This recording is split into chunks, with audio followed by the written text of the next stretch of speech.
SPY touched a double top, pulled back 449.55.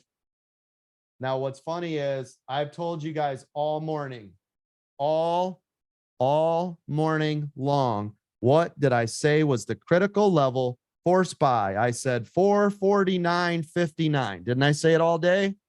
Yes, coach. Yes, Yes, sir. you did. Have. Yes, it's all day long. I bought puts when it couldn't hold up here. It couldn't hold again, right? This is a double top situation.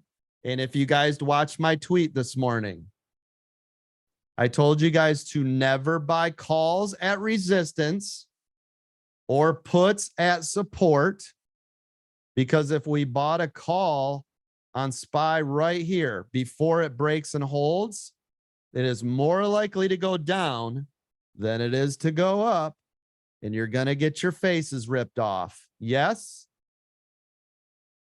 you have to wait for the break and hold. Then you can look at longing with a stop below it. Masterclass right now again.